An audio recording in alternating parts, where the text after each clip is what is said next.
आपको अपने channel PRD classes में बहुत बहुत स्वागत और अभिनंदन है। देखिए दोस्तों, आज है 12 मई 2020 और आज हम लोग देखेंगे 12 मई 2020 से बनने वाले सारे करेंट अफेयर्स।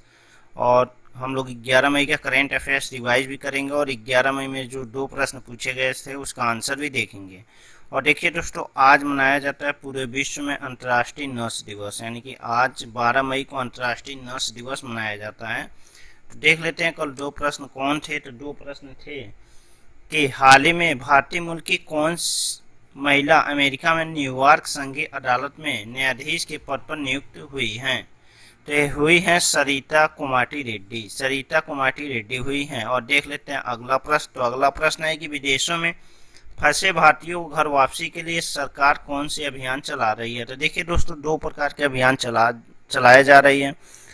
हवाई मार्ग से लाने के लिए वंदे भारत मिशन चलाया जा रहा है। इसमें 12 देशों में फंसे भारतीयों को लाने के लिए चलाया गया, जबकि ऑपरेशन समुद्र सेतु अभियान चलाया गया है जल मार्ग से लाने के लिए मालदीव से इसमें 2 जहाज गए हैं। अब देख लेते हैं 11 मई के 2 प्रश्न। तो 11 मई के करेंट अफेयर्स। तो 11 मई के करेंट अफेयर्स है कि हाल ही में डिजिटल इन इंडिया रिपोर्ट किसके द्वारा प्रकाशित की गई। तो ये की गई internet and mobile association of India, यानी कि IAMIA। अगला प्रश्न है कि हाल ही में ईरान ने अपनी मुद्रा रियाल से किस मुद्रा में बदल दिया। तो ये बदल दिया तोमान में। पहले ईरान की मुद्रा रियाल थी, अब इसका क्या कर दिया, तोमान कर दिया। ईरान की राजधानी कहाँ है, तेहरान है। हाल ही में 9 मई को महाराणा प्रताप की कौन सी जयंती मनाई गई। तो मनाई गई 480वीं जयंती। अभी हाल ही में सरकारी योजनाओं और नौकरियों से प्रवासियों को जोड़ने के लिए उत्तर प्रदेश सरकार ने कौन सी ऐप लॉन्च किया। तो लॉन्च किया प्रवासी राहत मित्र। प्रवासी राहत मित्र। और मातृ दिवस कब मनाया जाता है। तो हर साल 10 मई को मनाया जाता है। देखते हैं अगला प्रश्न। तो अगला प्रश्न है कि हाल ही में कौन MCC यानी कि MCC का अध्यक्ष कौन बने हैं। तो बने हैं कुमार संगकारा। अगला प्रश्न है कि हाल ही में झारखंड सरकार द्वारा कितने ब्रांड पान मसाला को बैन कर दिया गया। तो 11 प्रकार के ब्रांड पान मसाला को बंद कर दिया गया। क्यों बंद किया गया। तो इसमें मैग्नीशियम कार्बोनेट की मात्रा अधिक पाई गई। राम मंदिर के निर्माण के लिए श्री राम जन्मभूमि तीर्थ ट्रस्ट में दान की जाने वाली राशि को किसने आयकर मुक्त करने की घोषणा की। मतलब जो श्री राम जन्मभूमि ट्रस्ट में दान देगा उसकी धनराशि आयकर मुक्त होगी। तो केंद्र सरकार ने कहा। सैमसंग ने सोफी कंपनी के साथ समझौता कर कौन सी डेबिट कार्ड लॉन्च करने की घोषणा की। तो की है सैमसंग पे। हाल ही में किसके द्वारा ऊर्जा दक्षता उपायों का प्रभाव 2018-19 रिपोर्ट जारी किया गया। तो जारी किया गया Pricewaterhouse Coopers limited के द्वारा। इसके आगे है कि हाल ही में कोरोना वायरस वैश्विक प्रतिक्रिया अंतर्राष्ट्रीय प्रतिज्ञा सम्मेलन हुआ। इसका मेजबानी कौन सी संस्था किया। तो यूरोपीय संघ ने किया।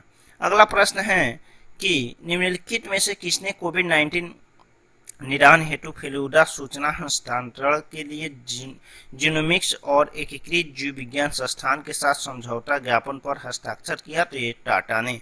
Indian council of medical research के कोविड-19 टेस्टिंग किट डिलीवरी के लिए किसके साथ हाथ मिलाया। तो भारतीय डाक विभाग के।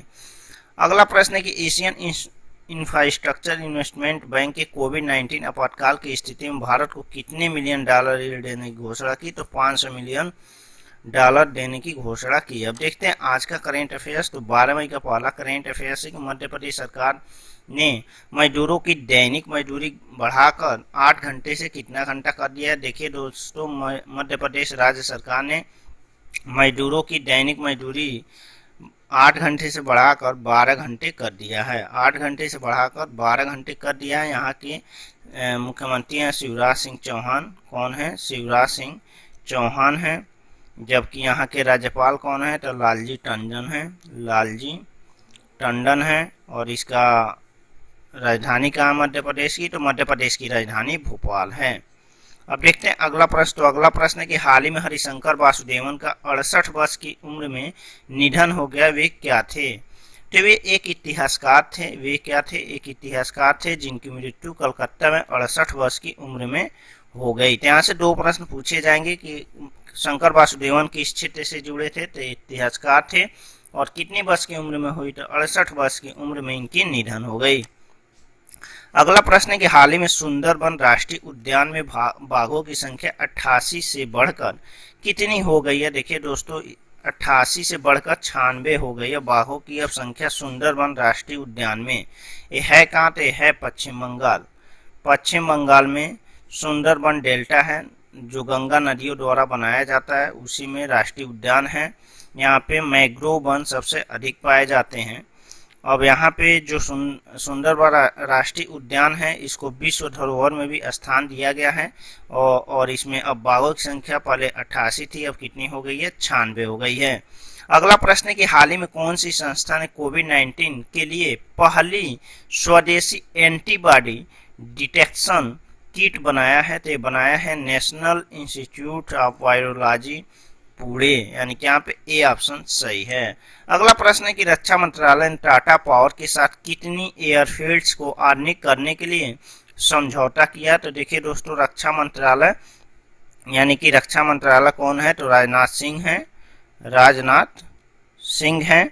इन्होंने टाटा के मालिक यानी कि रतन टाटा मतलब रक्षा मंत्रालय ने रतन टाटा पावर के साथ समझौता कर 37 एयरफील्ड्स को आधुनिक करने का समझौता किया है। देखते हैं अगला प्रश्न। अगला प्रश्न है कि हाल ही में प्रधानमंत्री अनुसंधान फेलोशिप योजना में संशोधन किसके द्वारा किया गया? तो देखिए दोस्तों, ये किया गया केंद्रीय मानव संसाधन विकास मंत्रालय यानी कि पोखरियाल निशंक द्वारा ये किया गया।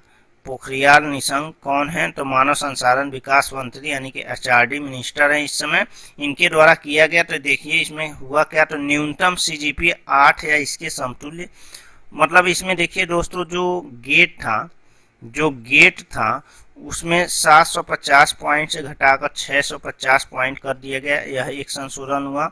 और इसमें एक अब लेटरल के माध्यम से भी अब इसमें प्रवेश किया जाएगा। देखिए दोस्तों, यहाँ पर उन्होंने बताया कि इस योजना के प्रवेश 2 रास्ते होंगे। पहला तो सीधे प्रवेश और दूसरा लेटरल एंट्री पे। लेटरल एंट्री उन छात्रों को होगा जो पीएमआरएफ देने वाले संस्थानों से पीएचडी कर रहे हैं। अब देखिए दोस्तों, इसमें 25 संस्थान को चुना जाता है जिसमें फेलोशिप प्रधानमंत्री द्वारा दिया जाता है और यह अनुसंधान संस्थान होते हैं, यानी कि आईआईटी एनआईटी के संस्थान इसमें होते हैं। देखते हैं अगला प्रश्न। तो अगला प्रश्न है कि पहली तिमाही में 76 लाख यूनिट्स स्मार्ट वॉच बेचकर कौन दुनिया की सबसे बड़ी स्मार्ट वॉच विक्रेता बन गया? तो देखिए दोस्तों, यहाँ पे सबसे बड़ी स्मार्ट वॉच विक्रेता इस साल एप्पल है 76 लाख यूनिट्स बेच के, जबकि 19 लाख यूनिट्स बेचकर सैमसंग दूसरे स्थान पर इस साल रहा स्मार्ट वॉच बेचने के मामले में। अब देखते हैं अगला प्रश्न। तो अगला प्रश्न है कि हाल ही में आईआईटी मद्रास ने सेंटर ऑफ एक्सीलेंस स्थापित करने के लिए किस बोर्ड के साथ समझौता किया है? तो एक कायड बोर्ड के साथ समझौता किया है। आईआईटी मद्रास ने सेंटर ऑफ एक्सीलेंस स्थापित करने के लिए कायड बोर्ड के साथ क्या किया है? स्थापना किया है। मतलब इसमें ये होगा सेंटर ऑफ एक्सीलेंस करने के लिए, मतलब जो नारियल के तंतु होते हैं उनसे प्राकृतिक और ये इससे कुछ और सामान बनाए जाएंगे, इसीलिए एक किया गया समझौता। अगला प्रश्न है कि हाल ही में उत्तर प्रदेश सरकार ने श्रम कानूनों को कितने वर्षों के लिए निलंबित कर दिया है? तो ये 3 वर्ष के लिए निलंबित कर दिया है। उत्तर प्रदेश सरकार ने श्रम कानूनों को 3 वर्षों के लिए निलंबित कर दिया गया है। उत्तर प्रदेश के सरकार योगी आदित्यनाथ हैं, इसका राजधानी कहाँ है? तो लखनऊ है। और इस समय इसके राज्यपाल कौन है? तो कमेंट करके आप लोग बताइएगा। डेली वीडियो बताया जाता है क्योंकि आप लोग का रिवाइज होता रहे और तैयार होता रहे। देखते हैं अगला प्रश्न। तो अगला प्रश्न है कि हाल ही में भारत सरकार ने किस देश के साथ कोकिंग कोल आयात करने के लिए समझौता किया है? ये किया है रूस के साथ। अब देखिए दोस्तों, इसमें कोकिंग काल से रूस में आयात के लिए समझौता हुआ है जिससे निर्यात करने में आसानी होगा। कोल को मतलब कोयला को निर्यात करने में आसानी होगा और कच्चे तेल को आयात करने में भी भारत को सुविधा होगी। देखते हैं अगला प्रश्न। तो अगला प्रश्न है कि हाल ही में मध्य प्रदेश सरकार द्वारा कौन सी एक विशेष प्रकार की वाहन लॉन्च की गई जो हेल्थ वर्कर्स के संबंध में आए बिना संदिग्ध व्यक्तियों की जांच के लिए जाएगा। तो यह है संजीवनी। संजीवनी क्या है दोस्तों? तो संजीवनी मध्य प्रदेश सरकार द्वारा एक विशेष प्रकार की वाहन लॉन्च की गई है जो मतलब हेल्थ वर्कर्स हैं उनके मतलब जो ही इस समय कोरोना से संदिग्ध मरीज हैं उनके संपर्क में आए बिना, मतलब हेल्थ वर्कर से संपर्क में आए बिना यह वाहन पहुंचेगा उन लोगों के पास जो भी संदिग्ध मरीज होंगे कोविड-19 से। और कर्बीवाट क्या? तो कर्बीवाट एक रोबोट है। कर्बीवाट एक रोबोट है जो केरल द्वारा बनाया गया है। अगला प्रश्न है, और देखिए दोस्तों आज का लास्ट प्रश्न है कि प्रत्येक वर्ष अंतर्राष्ट्रीय नर्स दिवस कब मनाया जाता है? तो अंतर्राष्ट्रीय नर्स दिवस हर साल 12 मई को मनाया जाता है। ये फ्लोरेंस नाइटिंगेल नर्स के जन्म दिवस के फ्लोरेंस नाइटिंगेल नर्स के जन्म 12 मई 1820 को हुआ था। इन्हीं को जन्म दिवस के रूप में मनाया जाता है। यह पहली बार 1974 में मनाया गया था। अगर ये आपको वीडियो पसंद आ जाए तो इस चैनल को सब्सक्राइब कर दीजिए और अधिक से अधिक शेयर कीजिए। धन्यवाद दोस्तों।